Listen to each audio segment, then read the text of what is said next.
إن الذين يغضون أصواتهم عند رسول الله أولئك الذين امتحن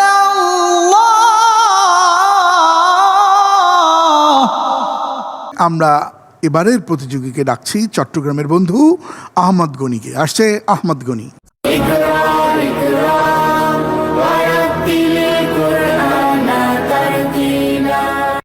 সূরা হুজরাত 1 আয়াত থেকে 6 আয়াত পর্যন্ত তেলাওয়াত করো।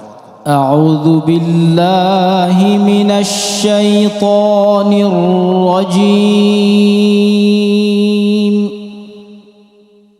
بسم الله الرحمن الرحيم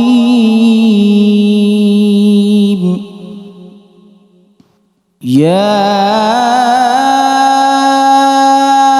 أيها الذين آمنوا لا تقدموا بين يدي الله ورسوله واتقوا الله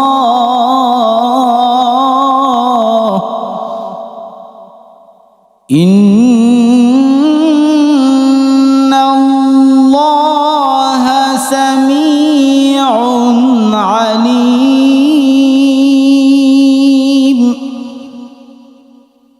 يا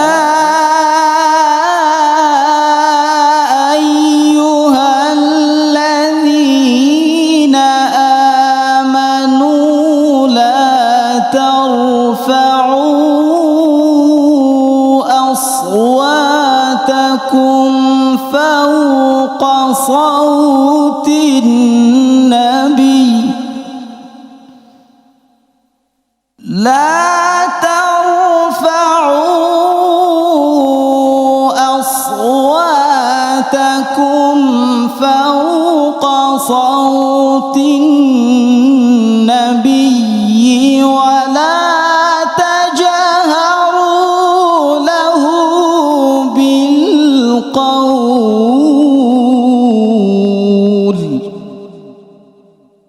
ولا تجهروا له بالقول كجهر بعضكم لبعض أن تحبط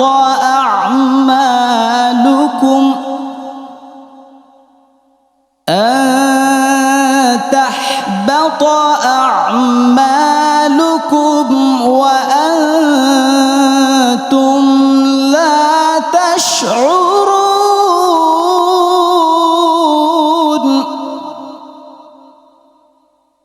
إن الذين يغضون أصواتهم عند رسول الله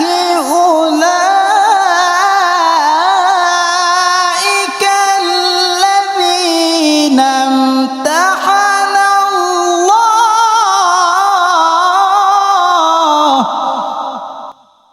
أولئك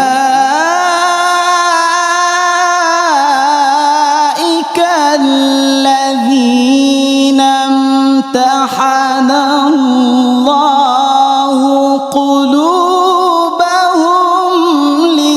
للتقوى لهم مغفرة وأجر عظيم إن الذين ينادونك من وراء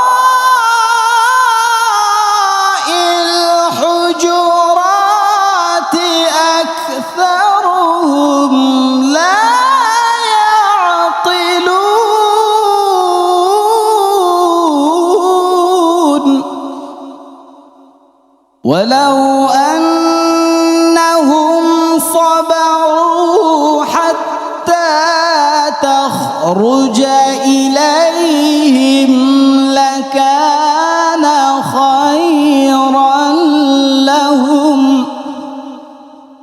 والله غفور رحيم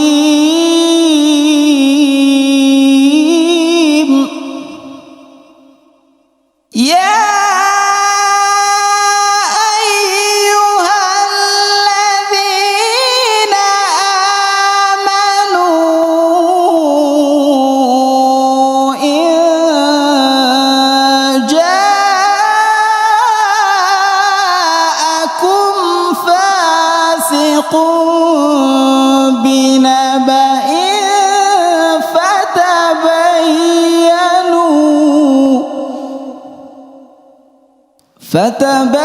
فتبينوا أن تصيبوا قوما بجهالة فتصبحوا على ما فعلتم نادمين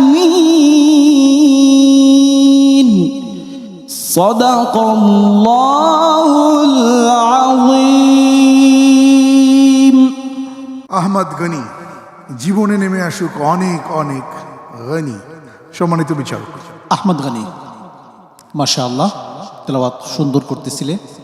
একটা কথা মনে রাখবে, প্রতিযোগিতায় নিজেকে কন্ট্রোলে রেখে পড়তে হবে। সম্মানিত বিচারক, মাশাআল্লাহ, আহমদ গনি, চমৎকার তেলাওয়াত, সুন্দর তেলাওয়াত। তোমার দারাজ কণ্ঠের তেলাওয়াত আমরা শুনলাম, যেটা প্রশংসা করার মতো। তোমার কণ্ঠ সুন্দর, আল্লাহ তোমাকে অনেক বড় নিয়ামত দিয়েছেন, এটা তুমি যত্ন নিও। তুমি একজন কোরআনের শিল্পী, কোরআনের পাখি, কোরআন নিয়ে বিশ্বের বিভিন্ন মঞ্চে, বড় বড় মঞ্চে যাবে, এই দেশের সুনামকে ছড়িয়ে দিবে ইনশাআল্লাহ। আল্লাহ তোমাকে কবুল করুন, আমিন। চলুন আমরা শুনে আসি যা পাঠ করা হলো তার মর্মার্থ। আজকের এই আয়াতগুলোতে প্রথমেই আল্লাহ তাআলা ইয়া আইয়ুহাল্লাযিনা আমানু বলে সম্বোধন করেছেন।